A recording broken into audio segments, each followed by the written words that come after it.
SV news కు స్వాగతం. ముందుగా హెడ్లైన్స్. బర్డ్ ఫ్లూ ఎఫెక్ట్, కోళ్లపాలలో పెరుగుతున్న గొడ్ల నిల్వలు.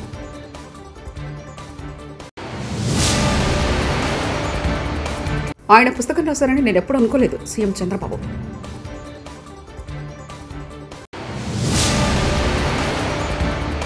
శ్రీ వైఎస్ జగన్ను కలిసి భూమి పూజకు ఆహ్వానించిన కర్ణాటకలోని విజయనగర జిల్లా నందిపుర పీఠాధిపతులు.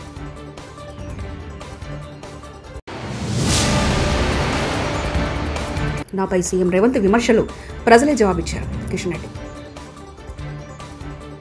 నామక్కల్ కోళ్ల ఫారంలో 2 కోట్ల గుడ్లు నిల్వ ఉండడంతో యజమానులు ఆవేదన వ్యక్తం చేస్తున్నారు.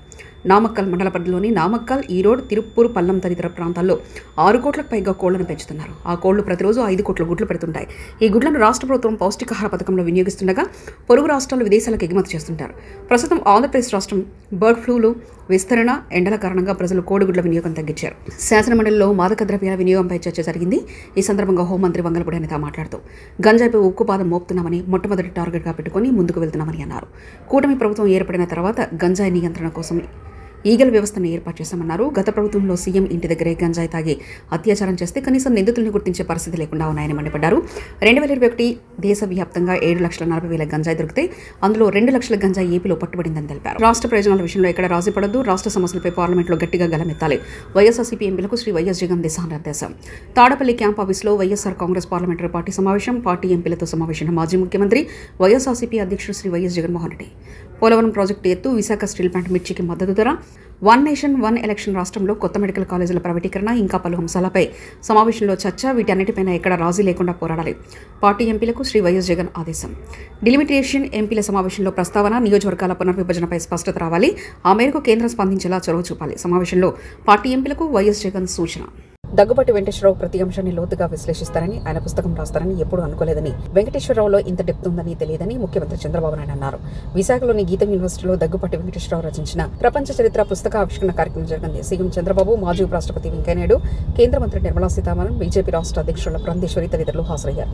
ఈ సందర్భంగా చంద్రబాబు మాట్లాడుతూ దగ్గుబాటి వెంకటేశ్వరరావు తమ కుటుంబంలో విశిష్టమైన వ్యక్తి అని, ఇద్దరం కలిసి ఎన్టీఆర్ దగ్గర చాలా విషయాలు నేర్చుకున్నామని, ఆయన అప్పచెప్పిన బాధ్యతలను నెరవేర్చేవాళ్ళమని చెప్పారు. కలిసి 40 ఏళ్లు ఉన్నామని, ఆయన ఇంత డెప్త్ ఉందని, పుస్తకం రాస్తారని ఎప్పుడు ఊహించలేదన్నారు. ఇంకొక పక్కన భాష, కళలు, వాస్తు, శిల్పం, భూ సంస్కరణలు, సామాజిక న్యాయం, ఆధునిక చరిత్ర, భూస్వామ్య వ్యవస్థలు, తెగలు, జాతులు, భారతీయ రాజులు, కడాన ఇటీవల ఆంధ్రప్రదేశ్లో ఉండే ప్రజా పరిపాలన కూడా అధ్యయనం చేసే పరిస్థితికి వచ్చాడు. అదే దండయాత్రలు. ఇంకో పక్కన చూస్తే అచ్చు యంత్రం నుంచి ఇంటర్నెట్ వరకు సాంకేతిక విప్లవం, ఫ్యూచర్లో ఏం జరగబోతుందో మళ్ళా ప్రిడిక్ట్ చేసి అన్నీ కూడా ఇంత మునుపు వెంకయ్యనాయుడు గారు చెప్పినట్టు చరిత్రను వక్రీకరించకుండా జరిగిన చరిత్రను జరిగినట్టు చెప్పడం అనేది ఏ కొద్ది మంది చేస్తారు. అందులో డాక్టర్ వెంకటేశ్వరరావు గారు ఒక్కరని చెప్పి మీ అందరికీ తెలియజేస్తున్నా.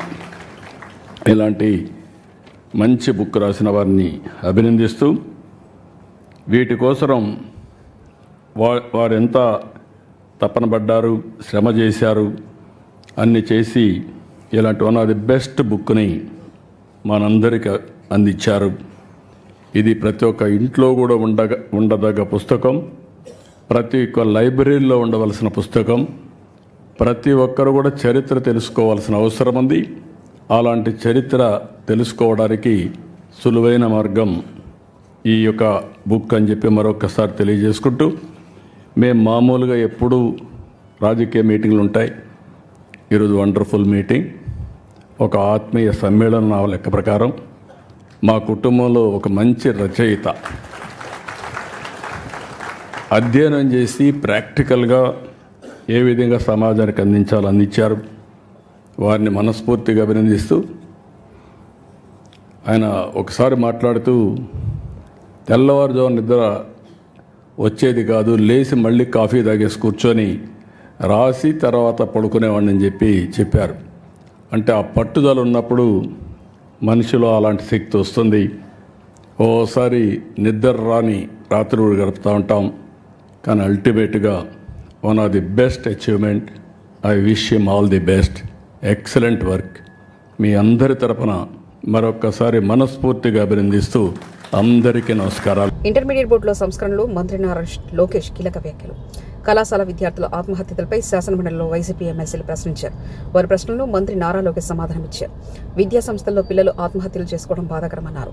పలు సమస్యలతో పిల్లలు ఆత్మహత్యలు చేసుకుంటున్నారని చెప్పారు. ర్యాగింగ్, ఒత్తిడి, ఫీజుల చెల్లింపు వల్ల ఎక్కువగా పిల్లలు ఆత్మహత్యలకు కారణమవుతున్నారన్నారు. పాఠశాల విద్యలోనూ మానసికంగా వేధిస్తున్నారనే అంశాలు వెలుగులోకి వస్తున్నాయని చెప్పారు.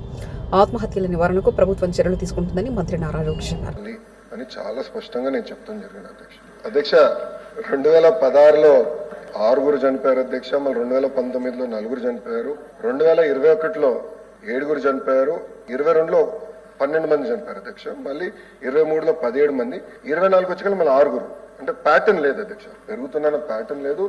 టెక్నికల్ ఎడ్యుకేషన్ లో కూడా ఒక సంవత్సరం 2-3 చనిపోతున్నారు, ఒక సంవత్సరం 11 మంది చనిపోయారు, ఒక సంవత్సరం 1 చనిపోయారు. ప్యాటర్న్ అనేది లేదు. ఇంకో పక్కన యూనివర్సిటీలో కూడా ఆత్మహత్యలు జరిగినాయి. డేటా రిపోర్టింగ్ 2014 నుంచి ఉంది అధ్యక్ష. అప్పటి నుంచి చూస్తే 18 మంది, అంటే గత దశాబ్దంలో 18 మంది ఆత్మహత్య చేసుకోవడం జరిగింది అధ్యక్ష. ఈ స్కూల్ వెల్నెస్ టీమ్స్ ఏర్పాటు చేసి ప్రైవేట్ మరియు ప్రభుత్వ జూనియర్ కళాశాలకి ఓరియంటేషన్ ఇచ్చి ఎర్లీ సిమ్టమ్స్, అంటే ఆత్మహత్య చేసుకోవాలనేది ఒక్క క్షణంలో ఆలోచించి కాదు, ఒక సిమ్టమ్ అనేది ఉంటుంది.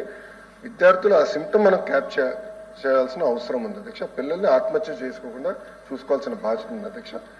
కేవలం జూనియర్ కళాశాల నుంచి విశ్వవిద్యాలయాల వరకే కాకుండా ఈవెన్ స్కూల్ ఎడ్యుకేషన్ లో కూడా అధ్యక్ష, ఇవన్నీ కూడా ఏంటంటే స్కూల్ ఎడ్యుకేషన్ లో కూడా ఈ రోజు మేము కొన్ని కౌన్సిలర్స్ సుమారుగా 280 కౌన్సిలర్స్ మేము నియమించాం. వాళ్ళని టీచర్లు కూడా, ఉపాధ్యాయులు కూడా ట్రైనింగ్ ఇస్తారు అధ్యక్ష. QPR ఇన్స్టిట్యూట్ US అధ్యక్ష, ఇది one of the best institute, అంటే ఇది ఆత్మహత్యలు నివారించడానికి one of the best institute. వాళ్ళ ఒక ఒప్పందం. తెలుగు భాషలో ప్రపంచ చరిత్ర పుస్తకం ఆవిష్కరణ హర్షణీయమని మాజీ ఉపరాష్ట్రపతి వెంకయ్యనాయుడు అన్నారు. విశాఖ గీత యూనివర్సిటీలో దగ్గుపాటి వెంకటేశ్వరరావు రచించిన ప్రపంచ చరిత్ర పుస్తకావిష్కరణ కార్యక్రమంలో వెంకయ్య పాల్గొన్నారు. ఈ సందర్భంగా మాట్లాడుతూ మన గుర్తింపుకు చరిత్ర అనేది ఒక పునాది అని తెలిపారు. ప్రపంచ చరిత్రను పుస్తకం రాయడం అంత తేలికేమి కాదన్నారు. ఎన్టీఆర్ నటన గురించి పుస్తకం రాయడం కూడా సాధ్యమయ్యే పని కాదన్నారు. వివిధ సంఘటనల క్రమేణా ఎలా మారాయో చరిత్ర చెప్తుందని తెలిపారు. ఈ ప్రపంచ చరిత్రలో జరిగిన పరిణామ క్రమాన్ని సరళమైన భాషలో సామాన్యులకు అర్థమయ్యేటట్టుగా పుస్తకాన్ని తీసుకురావడం చాలా ముదావహమైన విషయం అని చెప్పి నేను మనం చేస్తున్నాను. ఈ వివిధ సంఘటనలు క్రమేణా ఎలా మారాయి, వర్తమానం భవిష్యత్తును ఎలా ప్రభావితం చేస్తాయి అనే విషయాన్ని ఎప్పుడు చరిత్ర చెప్తూ ఉంటుంది మనకి. చరిత్ర దానంతరం అది రాసుకోదు. చరిత్రను కూడా ఎవరో ఒకరు రాయాలి. మామూలుగా రాజకీయాలు, ఆర్థిక శాస్త్రం, సంస్కృతి, విజ్ఞాన శాస్త్రం, మతం సహా మానవ సమాజంలోని అన్ని అంశాలను ఈ చరిత్ర స్పృశిస్తుంది. మామూలుగా చరిత్ర అంటే కేవలం గత సంఘటనల కాలక్రమం కాదు. చరిత్రలో అదొక భాగం మాత్రమే. మన గుర్తింపులకు చరిత్ర అనేది ఒక పునాది. అది మన ఉనికికి సాక్షి మాత్రమే.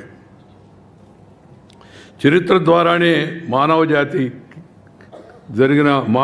జరిగిన మంచి చెడులు, విషాదాలు, వివిధ సమాజాలు ఎదిగిన లేదా క్షీణించిన తీరు, నాగరికత విరసిల్లిన లేదా అంతరించిన ఆ యొక్క తీరును తెలుసుకోగలం. చరిత్ర ద్వారానే అది సాధ్యమవుతుంది. దీనిని బట్టే వర్తమానాన్ని సరిదిద్దుకుంటూ, చరిత్ర నుంచి గుణపాఠాలు నేర్చుకుంటూ, భవిష్యత్తుకు మంచి ప్రణాళికలను వేసుకుంటూ ముందుకెళ్లే ప్రయత్నం విఘ్నులైన వారు ఎవరైనా చేస్తారు. మామూలుగా గతం లేనిదే వర్తమానం లేదు, వర్తమానం లేనిదే భవిష్యత్తు లేదు. అందుకే చరిత్రను సరిగా నమోదు చేయడం, చరిత్రను తెలుసుకోవడం చాలా అవసరం. అసెంబ్లీ అర్బన్ ఎమ్మెల్యే దగ్గుపాటి తొలి ప్రసంగం. మొదటిసారి అనంతపురం సమస్యలను అసెంబ్లీ దృష్టికి తీసుకెళ్లిన దగ్గుపాటి డంపింగ్ సమస్యకు పరిష్కారం చూపించాలని సభ దృష్టికి వెళ్లిన దగ్గుపాటి వచ్చే గాంధీ జయంతి రోజున డంపింగ్ యార్డ్ తరలించేలా చర్యలు తీసుకోవాలని కోరిన ఎమ్మెల్యే దగ్గుపాటి ప్రసాద్. అలాగే ఐటీ విద్యాశాఖ మంత్రులు లోకేష్ అన్న గారికి, అనంతపురం నగర ప్రజలకు అందరికీ, నా తోటి శాసనసభ్యులకు అందరికీ నమస్కరిస్తూ, అధ్యక్ష, మా అనంతపురంలో ముఖ్యంగా గత 20 ఏళ్ళ నుంచి డంపింగ్ యార్డ్ సమస్య నెలకొంది అధ్యక్ష. దాదాపు మా అనంతపురం జనాభా 4,90,000 కలిగి ఉంది. ప్రతి సంవత్సరం 2.5% వృద్ధి రేటు అక్కడ ఉంటుంది. దాదాపు 50 డివిజన్లు, 4 పంచాయతీలు కలిగి ఉంది అధ్యక్ష. గత ఎలక్షన్స్ లో భాగంగా డంపింగ్ యార్డ్ ని మేము తొలగిస్తామని చెప్పేసి చెప్పడం జరిగింది అధ్యక్ష. దీనిలో భాగంగా 6 నెలల నుంచి నేను ముఖ్యమంత్రి వర్యులను అలాగే మన అర్బన్ శాఖ మంత్రులు నారాయణ గారిని కలవడం జరిగింది అధ్యక్ష. ఈ అక్టోబర్ 2వ తేదీ లోపల మొత్తం క్లీన్ చేస్తామని చెప్పేసి చెప్పడం జరిగింది అధ్యక్ష. దీనికి యాక్చువల్గా ఇది హైవే పక్కనే ఉంటుంది అధ్యక్ష. ఈ డంపింగ్ యార్డ్ వలన హైవేలో యాక్సిడెంట్లు జరుగుతున్నాయి. అలాగే అక్కడ ఇంతకుముందు గత 20 ఏళ్ళ ముందు అది అవుట్స్కట్స్గా ఉండేది, ఇప్పుడు దాదాపు అనంతపురం సెంటర్కి చేరిపోయింది అధ్యక్ష. డంపింగ్ యార్డ్ని తరలించడానికి రెవెన్యూ శాఖ వారిని దాదాపు 50 ఎకరాలు ల్యాండ్ అడగడం జరిగింది అధ్యక్ష. దీని మీద రెవెన్యూ శాఖ మంత్రి స్పందించి ఈ ల్యాండ్ని అలాట్ చేయమని చెప్పేసి కోరడం జరుగుతోంది అధ్యక్ష. వైఎస్ఆర్సీపీ కేంద్ర కార్యాలయంలో మాజీ ముఖ్యమంత్రి వైఎస్ఆర్సీపీ అధినేత వైఎస్ జగన్మోహన్ రెడ్డి కర్ణాటకలోని విజయనగర జిల్లా నదీ తీరపు పీఠాధిపతులు గురువారం కలిశారు. భూమి పూజకు ఆయన ఆహ్వానించారు. ఏప్రిల్ 30న నదీ తీరంలో ప్రపంచంలో ఎత్తైన 108 అడుగుల శ్రీ అర్ధనారీశ్వరి స్వామి విగ్రహానికి భూమి పూజ కార్యక్రమం నిర్వహించారు. ఆహ్వాన పత్రికను జగన్మోహన్ రెడ్డికి అందించారు.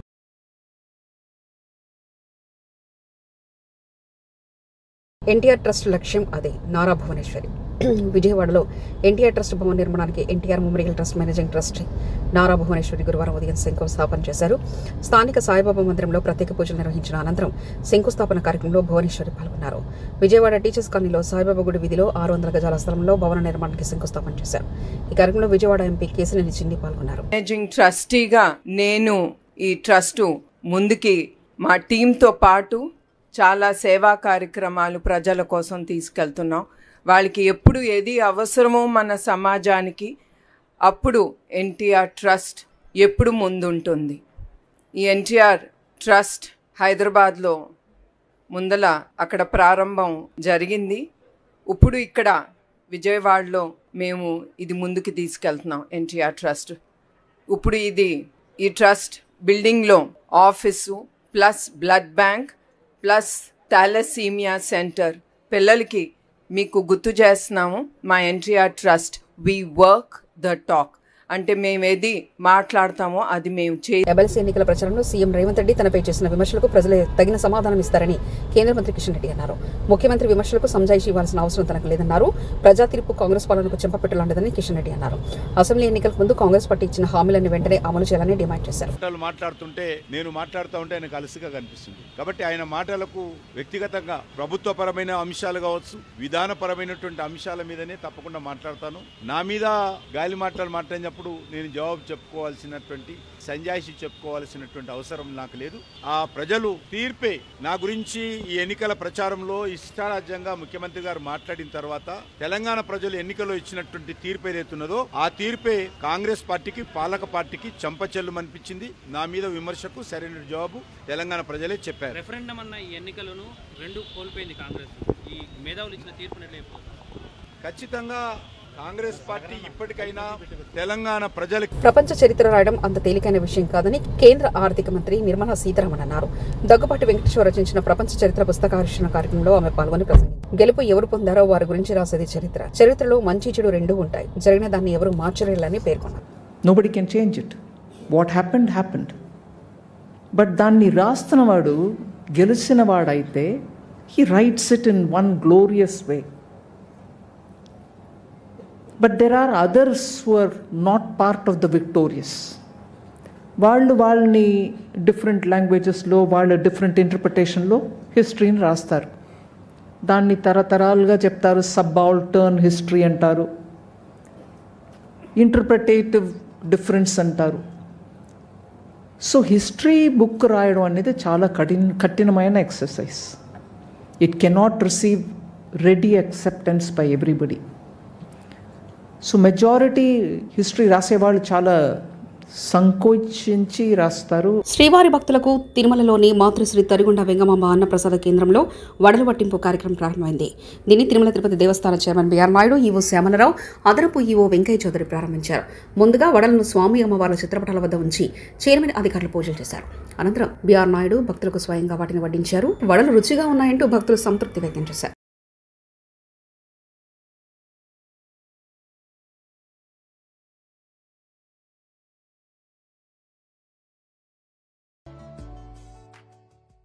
ఈ అన్నప్రసాదం సెంటర్కి వచ్చి భోజనం చేయడం జరిగింది. ఆ సందర్భంగా నా మనసులో ఒక ఆలోచన వచ్చింది, ఇంకొక పదార్థం పెడితే బాగుంటుందని. దాన్ని ముఖ్యమంత్రి చంద్రబాబు నాయుడు గారి దృష్టికి తీసుకెళ్ళడం, వారు వెంటనే ఆమోదించడం, ఆ తర్వాత అధికారులతో చర్చించి బోర్డు సమావేశంలో ప్రవేశపెట్టి అందరి ఆమోదయోగ్యంతో ఈరోజు మసాలా వడ ఇంట్రడ్యూస్ చేసి బర్డ్ ఫ్లూ ఎఫెక్ట్, కోళ్లపాలలో పెరుగుతున్న గొడ్ల నిల్వలు.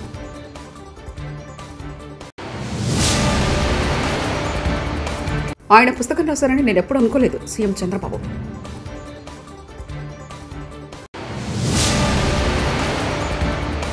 శ్రీ వైఎస్ జగన్ను కలిసి భూమి పూజకు ఆహ్వానించిన కర్ణాటకలోని విజయనగర జిల్లా నందిపుర పీఠాధిపతులు.